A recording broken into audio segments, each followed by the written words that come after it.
तो नमस्कार दोस्तों, मेरा नाम है शिवांश और आप मेरा चैनल देख रहे हैं जॉब फेयर। तो यहाँ पर जो एचपी जो है एक महारत्न कंपनी है, यानी हिंदुस्तान पेट्रोलियम कॉर्पोरेशन लिमिटेड, इन्होंने यहाँ पर जो है recruitment for profile of officers की यहाँ पर वैकेंसी रिलीज़ की है। ये इनका एडवर्टाइजमेंट नंबर है। इन्होंने यहाँ पर जो है विदाउट गेट फ्रेशर्स के लिए diploma, BTech, graduate, BSc, MBA, MA, BE, PGDM के लिए यहाँ पर परमानेंट बेसिस पर वैकेंसियाँ यहाँ पर रिलीज़ की है, जिसकी जो ऑनलाइन रजिस्ट्रेशन जो है आपकी 1 जून से जो है चालू हो चुकी है सुबह 9 बजे से। और जो है इसकी last date of online application की जो फ्रेशर्स की है, कुछ जो फ्रेशर्स की निकली है वो है 30 जून जो है इसकी लास्ट डेट रहेगी रात 12 बजे तक। जो एक्सपीरियंस वाली है लास्ट डेट जो एप्लीकेशन वो जो है 15 जुलाई तक रहेगी रात 12 बजे तक। तो हम यहाँ पर देख लेते हैं जो फ्रेशर्स के लिए जो है डिप्लोमा वाले। तो पहली जो पोस्ट है यहाँ पर एग्जीक्यूटिव असिस्टेंट की जो पोस्ट है, यहाँ पर आपका पे स्केल जो है 30,000 से 1,20,000 के बीच आपका जो है पे स्केल रहने वाला है। यहाँ पर जो है इनकी वैकेंसी 10 निकली है। मैक्सिमम एज जो है इनकी 25 रहेगी। एज रिलैक्सेशन एज पर रूल आपको मिल जाएगा। इसमें जो क्वालिफिकेशन मांगी गई है, मिनिमम 3 साल का आपके पास फुल टाइम रेगुलर ग्रेजुएशन होनी चाहिए इन एनी डिसिप्लिन में। एक्सपीरियंस यहाँ पर नहीं मांगा गया है। दूसरी जो पोस्ट है जूनियर एग्जीक्यूटिव सिविल के लिए, यहाँ पर सेम पे स्केल रहेगा। यहाँ पर वैकेंसी की बात करें तो जूनियर एग्जीक्यूटिव की यहाँ पर 50 वैकेंसियाँ हैं। मैक्सिमम एज लिमिट यहाँ पर 25 है। यहाँ पर जो आपके पास क्वालिफिकेशन होना चाहिए, 3 साल का जो आपके पास फुल टाइम रेगुलर डिप्लोमा होना चाहिए इन सिविल इंजीनियरिंग में। यहाँ पर जो एक्सपीरियंस है नहीं मांगा गया क्योंकि फ्रेशर्स के लिए है। तीसरी जो पोस्ट निकली है यहाँ पर जूनियर एग्जीक्यूटिव मैकेनिकल के लिए, पे स्केल सेम रहेगा। यहाँ पर वैकेंसीज की टोटल 15 है। एज की हम बात करें मैक्सिमम तो 25 है। यहाँ पर आपकी क्वालिफिकेशन 3 साल आपके पास फुल टाइम रेगुलर डिप्लोमा होना चाहिए मैकेनिकल इंजीनियरिंग में, ठीक है। यहाँ पर एक्सपीरियंस नहीं है। चौथी जो है जूनियर एग्जीक्यूटिव क्वालिटी कंट्रोल में, पे स्केल वही 30,000 से 1,20,000 के बीच आपका रहेगा। टोटल पोस्ट जो है 19 रहेगी। 25 जो है आपकी मैक्सिमम एज रहने वाली है। 3 साल का आपके पास यहाँ पर रेगुलर ग्रेजुएशन होनी चाहिए इन केमिस्ट्री। बीएससी वालों के लिए है, बीएससी केमिस्ट्री में होना चाहिए। एक्सपीरियंस यहाँ पर नहीं मांगा गया है। 5वीं जो है यहाँ पर मैकेनिकल इंजीनियर की है, जिसमें जो आपका पे स्केल है 50,000 से लेके 1,60,000 के बीच आपका जो है सैलरी रहने वाली है। इसमें जो टोटल पोस्ट है 98 निकाली गई है। एज आपकी यहाँ पर मैक्सिमम 25 मांगी गई है। यहाँ पर जो आपकी क्वालिफिकेशन है 4 साल का जो आपके पास फुल टाइम रेगुलर इंजीनियरिंग होनी चाहिए, कोर्स इन मैकेनिकल इंजीनियरिंग और एलाइड ब्रांचेज। ये जो आपकी बीटेक वालों के लिए है, यहाँ पर एक्सपीरियंस नहीं मांगा गया है। बात करते हैं छठी जो पोस्ट रहने वाली है इलेक्ट्रिकल इंजीनियरिंग की, जिसमें पे स्केल आपका 50,000 से लेकर 1,60,000 के बीच रहने वाला है। यहाँ पर टोटल पोस्ट 35 निकाली गई है। मैक्सिमम एज 25 है। यहाँ की क्वालिफिकेशन जो आपके पास 4 साल का फुल टाइम रेगुलर इंजीनियरिंग होनी चाहिए, कोर्स इन इलेक्ट्रिकल इंजीनियरिंग में होनी चाहिए, यानी बीटेक जो आपकी इलेक्ट्रिकल इंजीनियरिंग में होनी चाहिए। यहाँ पर आपका कोई एक्सपीरियंस नहीं मांगा गया है, फ्रेशर्स के लिए है ये। 7वीं जो पोस्ट जो है सिविल इंजीनियरिंग के लिए है, जिसमें आपका पे स्केल 50,000 से 1,60,000 के बीच रहने वाली है। जो आपका सैलरी रहेगी इसी के बीच आपको सैलरी मिल जाएगी। टोटल पोस्ट यहाँ पर 16 निकाली गई है सिविल इंजीनियरिंग की। यहाँ पर मैक्सिमम एज जो है आपकी 25 मांगी गई है। क्वालिफिकेशन आपके पास यहाँ पर 4 साल का फुल टाइम रेगुलर इंजीनियरिंग होनी चाहिए, कोर्स इन सिविल इंजीनियरिंग और एलाइड ब्रांचेज से, ठीक है। यहाँ पर आपका कोई एक्सपीरियंस नहीं है। अब बात करते हैं 8वीं पोस्ट की। 8वीं जो पोस्ट निकाली गई है यहाँ पर केमिकल इंजीनियरिंग की, जो पोस्ट रहने वाली है आपकी, पे स्केल वही रहेगा 50,000 से 1,60,000 के बीच में। टोटल पोस्ट जो है यहाँ पर 26 निकाली गई है। मैक्सिमम जो एज आपकी 25 मांगी गई है। इसमें आपके पास क्वालिफिकेशन 4 साल का जो है आपका फुल टाइम रेगुलर इंजीनियरिंग होनी चाहिए इन केमिकल इंजीनियरिंग और एलाइड ब्रांचेज से। यहाँ पर भी आपका कोई एक्सपीरियंस नहीं मांगा गया है। 9वीं जो पोस्ट निकाली गई है चार्टर्ड अकाउंटेंट की, यहाँ पर पोस्ट निकाली गई है। इसमें आपका पे स्केल सेम रहेगा 50,000 से 1,60,000 के बीच। टोटल पोस्ट यहाँ पर सीए की यानी चार्टर्ड अकाउंटेंट की 24 निकाली गई है। मैक्सिमम एज यहाँ पर जो है 27 जो आपकी मांगी गई है। इसमें जो आपकी क्वालिफिकेशन है तो आपके पास जो है क्वालिफाइड जो है आप chartered accountant CA from institute of chartered account of India ICSAI से आप जो है आपकी ये होनी चाहिए, along with completion of mandatory articleship membership of ACI and, या फिर आपके पास 3 साल का फुल टाइम रेगुलर ग्रेजुएशन हो इन एनी डिसिप्लिन में, ठीक है। तो यहाँ पर जो है एक्सपीरियंस आपका नहीं मांगा गया है। अब हम बात कर लेते हैं 10वीं जो पोस्ट निकाली गई है, वो निकाली गई है ऑफिसर HR की जो है ये पोस्ट रहने वाली है। इसमें आपका पे स्केल वही रहेगा 50,000 से 1,60,000 के बीच। टोटल पोस्ट इसमें आपकी 6 निकाली गई है। मैक्सिमम एज की बात करें तो यहाँ पर 27 रहेगी। इसमें जो है आपकी क्वालिफिकेशन 2 साल जो है आपका फुल टाइम पोस्ट ग्रेजुएट होनी चाहिए, आप डिग्री या इक्विवेलेंट कोर्स इन HR या पर्सनल मैनेजमेंट या इंडस्ट्रियल रिलेशन या साइकोलॉजी और मास्टर इन बिजनेस एडमिनिस्ट्रेशन या MBA with specialisation in HR and personnel management में ये आपकी क्वालिफिकेशन होनी चाहिए। यहाँ पर कोई एक्सपीरियंस नहीं मांगा है, सिर्फ आपके पास इनमें से कोई एक डिग्री होनी चाहिए। अब बात करते हैं 11वीं जो पोस्ट निकाली गई है, यहाँ पर ऑफिसर इंडस्ट्रियल इंजीनियरिंग की यहाँ पर पोस्ट निकाली गई है। इसमें आपका पे स्केल वही 50,000 से 1,60,000 के बीच रहेगा। टोटल पोस्ट इसमें जो है एक ही निकाली गई है। अब इसमें मैक्सिमम एज यहाँ पर 27 मांगी गई है। इसमें जो क्वालिफिकेशन आपके पास 2 साल की जो है फुल टाइम पोस्ट ग्रेजुएट होनी चाहिए, आप डिग्री इन इंडस्ट्रियल इंजीनियरिंग से, या फिर आपके पास 4 साल का जो है फुल टाइम रेगुलर इंजीनियरिंग होनी चाहिए कोर्स इन मैकेनिकल से, या तो इलेक्ट्रिकल से, या इंस्ट्रूमेंटेशन से, या केमिकल से, या फिर सिविल इंजीनियरिंग से। इनमें से किसी एक में आपके पास 4 साल की यहाँ पर full time regular engineering degree होनी चाहिए। यहाँ पर कोई एक्सपीरियंस नहीं मांगा गया है। ठीक है, ये तो थी आपकी जिसमें आपको एक्सपीरियंस नहीं मांगा था। अब हम बात करते हैं जो पोस्ट निकाली गई है जिसमें आपको एक्सपीरियंस मांगा गया है, जिसमें तो पहली जो है यहाँ पर पोस्ट जो है असिस्टेंट ऑफिसर या ऑफिसर ऑफिशियल लैंग्वेज इंप्लीमेंटेशन। ठीक है, यहाँ पर जो स्केल जो रहेगा पे स्केल आपका 40,000 से 1,40,000 या फिर 50,000 से 1,60,000 के बीच आपका जो है सैलरी रहने वाली है। वैकेंसी की बात करें तो यहाँ पर 2 ही वैकेंसी निकाली गई है। एज की बात करें तो जो असिस्टेंट ऑफिसर के लिए यहाँ पर 30 है और दूसरी लैंग्वेज इंप्लीमेंटेशन के लिए यहाँ पर 33 मांगी गई है। आपके पास यहाँ पर क्वालिफिकेशन जो है 2 साल की आपके पास फुल टाइम पोस्ट ग्रेजुएशन होनी चाहिए इन हिंदी में, या फिर आपके पास जो है 3 साल का फुल टाइम रेगुलर ग्रेजुएशन होनी चाहिए in any discipline with English as one of the subject. 3 साल की जो है आपके पास रेगुलर ग्रेजुएशन होना चाहिए, इंग्लिश सब्जेक्ट जो है उसमें कंपलसरी होना चाहिए।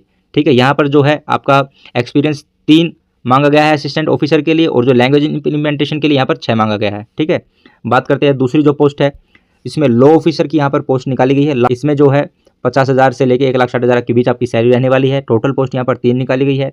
मैक्सिमम एज की बात करें तो 26 रहने वाली है।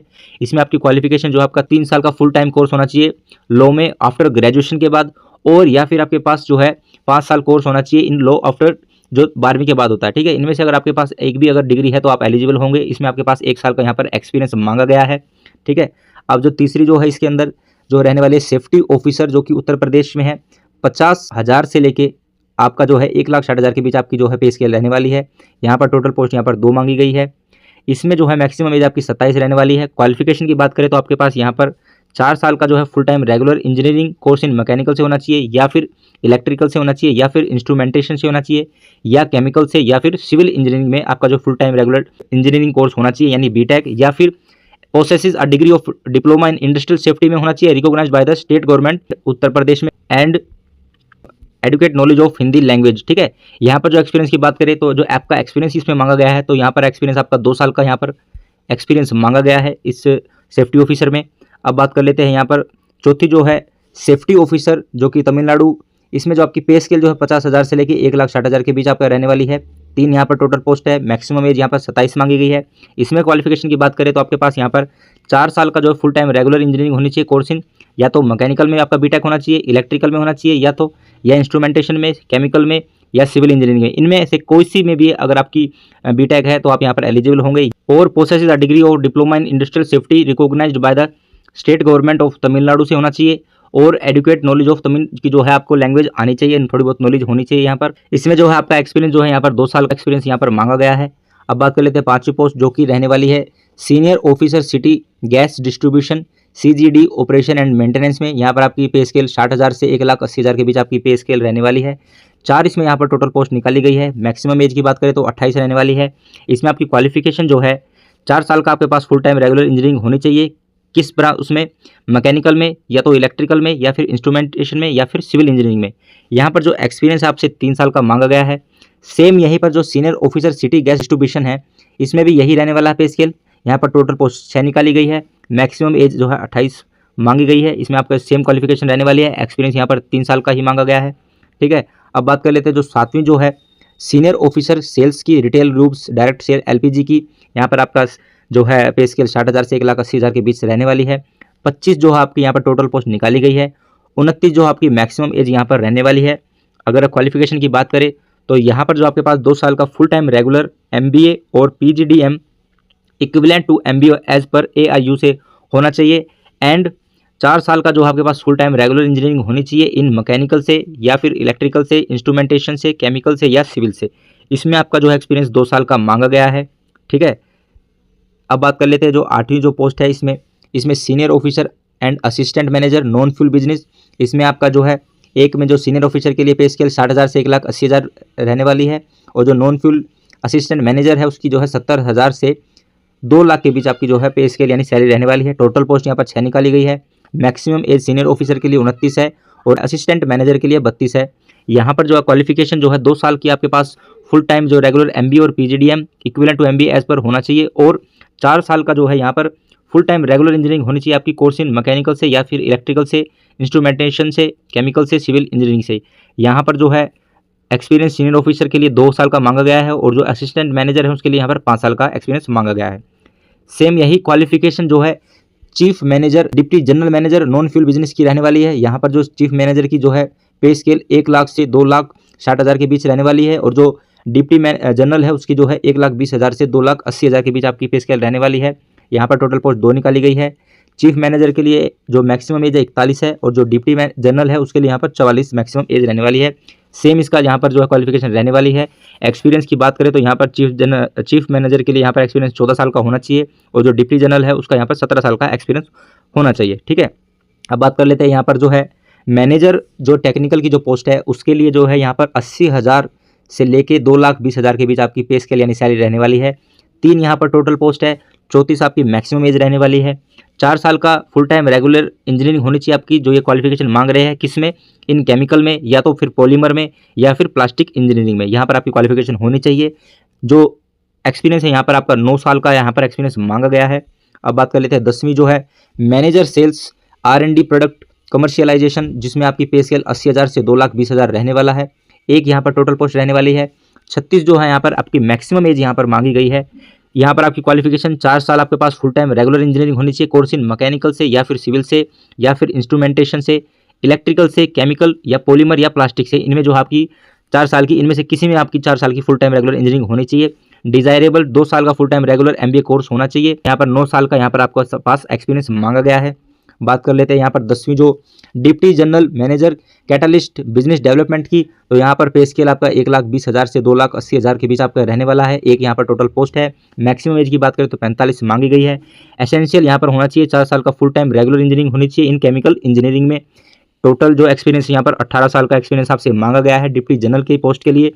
अब बात कर लेते हैं यहाँ पर R&D प्रोडक्ट कमर्शियलाइजेशन की जो पोस्ट के लिए यहाँ पर डिजायरेबल जो है 2 साल का जो है full time regular MBA course होना चाहिए। अब बात कर लेते हैं deputy general manager technical service R&D product commercialisation के लिए, तो 1,20,000 से लेके 2,80,000 के बीच आपकी जो है सैलरी रहने वाली है पे स्केल। एक यहाँ पर टोटल पोस्ट है। 45 आपकी मैक्सिमम एज यहाँ पर मांगा गया है। एसेंशियल होना ही चाहिए 4 साल का full time regular engineering course in chemical engineering में।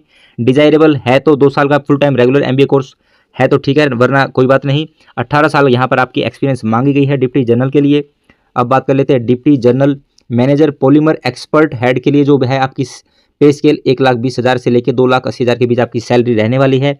एक यहाँ पर टोटल पोस्ट है। 45 जो आपकी मैक्सिमम एज मांगी गई है। क्वालिफिकेशन आपका 2 साल full time regular MBA course होना चाहिए इन सेल्स में या फिर मार्केटिंग में, ऑपरेशंस में या फिर सप्लाई चेन में।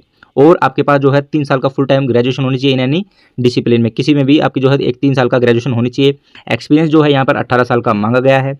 ठीक है, अब बात कर लेते हैं general manager business development head की, तो 1,20,000 से 2,80,000 के बीच आपकी सैलरी रहने वाली है। टोटल पोस्ट 1 निकाली गई है। 48 जो है मैक्सिमम एज रहने वाली है। क्वालिफिकेशन आपकी होनी ही चाहिए एसेंशियल 4 साल फुल टाइम रेगुलर इंजीनियरिंग होनी चाहिए आपकी, किस ट्रेड में, मैकेनिकल से या फिर सिविल से, इंस्ट्रूमेंटेशन से, इलेक्ट्रिकल से, केमिकल से, पॉलीमर से, प्लास्टिक से, इंजीनियरिंग से, इनमें किसी में भी आपकी जो है ट्रेड से जो आपकी फुल टाइम जो है रेगुलर इंजीनियरिंग होनी चाहिए। डिजायरेबल जो है 2 साल full time regular MBA course होना चाहिए। यहाँ पर जो है 21 साल का जो है यहाँ पर एक्सपीरियंस मांगा गया है। ये तो थी यहाँ पर जो परमानेंट जो वैकेंसियाँ रिलीज की गई है। अब जो मैं बता देता हूँ जो फिक्स टर्म की जो वैकेंसियाँ यहाँ पर FTC, तो उसमें जो है पहली जो IS ऑफिसर की जो है यहाँ पर टोटल वैकेंसी 10 है। ये जो है अब मैं जो बता रहा हूँ ये फिक्स टर्म की जो वैकेंसियाँ हैं। यहाँ पर एनुअल कंसोलिडेटेड रेम्यूनरेशन जो रुपीज़ है 15 लाख पर एनुअम रहने वाला है। मैक्सिमम यहाँ पर 29 है। यहाँ पर जो क्वालिफिकेशन आपकी 4 साल आपके पास फुल टाइम रेगुलर इंजीनियरिंग होनी चाहिए इन BTech विद कंप्यूटर साइंस या IT इंजीनियरिंग से, और full time post graduate in computer application MCA या डाटा साइंस में। इसमें जो एक्सपीरियंस आपका 2 साल का मांगा गया है। ठीक है, दूसरी जो इसमें पोस्ट है IC security officer cyber security specialist, इसमें जो है आपकी वैकेंसी जो है यहाँ पर 1 मांगी गई है। 36 लाख पर एनुअम जो आपकी यहाँ पर जो है पैकेज रहने वाला है। 45 जो है मैक्सिमम एज यहाँ पर रहने वाली है। इसमें जो क्वालिफिकेशन आपसे मांगी गई है आपके पास होना ही चाहिए 4 साल का full time regular engineering degree course in computer science में या फिर IT यानी इंफॉर्मेशन टेक्नोलॉजी में, इलेक्ट्रॉनिक एंड कम्युनिकेशंस में या फिर इंजीनियरिंग या फिर इंफॉर्मेशन सिक्योरिटी में, और post graduate in computer application MCA। Desirable जो रहने वाला है इसमें 2 साल full time regular masters in engineering courses in computer science, information security, cyber security, relevant certification such as HCISSP और GISC सर्टिफिकेशन RS प्लस, ये आपके पास यहाँ एलिजिबिलिटी जो आपके पास होनी चाहिए क्वालिफिकेशन, ठीक है। यहाँ पर जो है जो मैंने आखिरी में जो ये FTC की जो पोस्ट बताई है, ऊपर वाली तो ये परमानेंट थी, जो ये जो आखिरी में FTC की जो पोस्ट बताई है ये IS की, तो ये जो है ड्यूरेशन जो है इसकी शैल बी पीरियड ऑफ 3 साल की रहेगी। एक्सटेंडेड आपकी बढ़ा दी जाएगी 2 साल के लिए, अगर आपकी जो परफॉर्मेंस जो है फैक्ट्री के रिक्रूटमेंट के हिसाब से आपकी बढ़ा दी जाएगी, ठीक है। एप्लीकेशन जो फीस जो आपकी है, the application fee is applicable for all position. SC ST PWD candidate are exempted from the payment of application fee, उनके यहाँ नहीं लगेगी। General OBC NCL EWS candidate are required to pay a non refundable fees रहने वाली है उनकी 1180 रुपये, जिसमें एप्लीकेशन जो फीस आपकी 1000 है, GST जो मिलके जो है 180 रुपये मिलकर आपकी यहाँ पर 1180 रुपये यहाँ पर आपकी जो फीस चार्ज लगेगा, ठीक है। पेमेंट जो मोड है यहाँ पर जो है आपका debit, credit card, UPI, net banking, इनसे आप जो है अपनी फीस पे कर सकते हैं। पे एप्लीकेशन फीस ऑनलाइन, जब आपकी payment status will automatically change to your transaction is successfully completed on successfully receipt of fee, तब आपको जो है यहाँ पर आपको उसको प्रिंट कर लेना है, ठीक है। No other mode of payment those mentioned above will be accepted, यहाँ पर इनके अलावा कोई भी मोड जो है पेमेंट का एक्सेप्ट नहीं किया जाएगा। Application fee once paid will not be refunded, एक बार अगर आपकी एप्लीकेशन फीस सबमिट हो गई तो वो रिफंड नहीं होगी आपके पास, ठीक है। यहाँ पर जो है candidate are requested to apply online, जो है आप अपना फॉर्म जो है ऑनलाइन करना होगा। www.hindustanpetroleum.com पर जाकर जो है करियर में ऑप्शन में जाकर current opening after reading detail advertisement number पढ़कर ही no other mean mode of the application shall be accepted, यहाँ पर ही जाकर जो आपको जो इन्होंने ऑफिशियल जो है ये मेंशन किया, यहाँ पर जाकर आपको करियर का ऑप्शन खोलकर फिर वहाँ पर जो है एक एडवर्टाइजमेंट नंबर होगा जो कि ये वैकेंसी है इन्होंने रिलीज़ की है, वहाँ पर आपको क्लिक करना है, वहाँ से अप्लाई आप कर सकते हो, ठीक है। ऑनलाइन एप्लीकेशन मैंने आपको ऊपर बताई दी थी कि 1 जून से चालू हो चुकी है। जो सिलेक्शन प्रोसेस आप कराने वाला है, shortlisting selection process, the selection process में comprise of various shortlisting selection tools like computer based test, written test, NET score, typing test, group task. की आपकी जो है ट्रेड वाइज और क्वालिफिकेशन के हिसाब से जो भी इसके अंदर आपसे लिया जाएगा वो अलग अलग रहेगा सबका। Group discussion, psychometric assessment, skill test, personal interview, moot court जो कि सिर्फ ओनली फॉर लॉ ऑफिसर्स के लिए है, physical fitness, efficiency test if applicable अगर है तो, which would be administered depending upon the position और रिक्वायरमेंट, ठीक है। ये आपकी पोजीशन, जॉब और रिक्वायरमेंट के हिसाब से इनमें से आपसे जो भी ये सिलेक्शन प्रोसेस रहेगा वो आपसे लिया जाएगा यहाँ पर, ठीक है। कंप्यूटर बेस्ड जो टेस्ट है वेन एवर एप्लीकेबल, यहाँ पर आपका जनरल एप्टीट्यूड आएगा कंप्यूटर बेस्ड टेस्ट में, और एक टेक्निकल या प्रोफेशनल नॉलेज आएगा जिसमें आपकी ट्रेड वाइज पूछा जाएगा। जनरल एप्टीट्यूड में यहाँ पर जो है English language, quantitative aptitude test, intellectual potential test, logical reasoning और डाटा इंटरप्रिटेशन है आपके क्वेश्चन पूछे जाएंगे। टेक्निकल और प्रोफेशनल नॉलेज में यहाँ पर comprising of question related to your qualifying degree, जो भी है आपकी पोस्ट और जो भी आपकी डिग्री है उसके हिसाब से यहाँ पर क्वेश्चन आपके पूछे जाएंगे। Education background required for the applied position, ठीक है। तो यहाँ पर जो है आप अपना फॉर्म जरूर से भरे। आशा करता हूँ मेरे द्वारा दी गई जानकारी आपको अच्छी लगी होगी, तो मेरी इस वीडियो को लाइक करें और दोस्तों के साथ इसे शेयर कीजिए। नई वैकेंसी के लिए मेरे चैनल को सब्सक्राइब करें। Thank you everyone.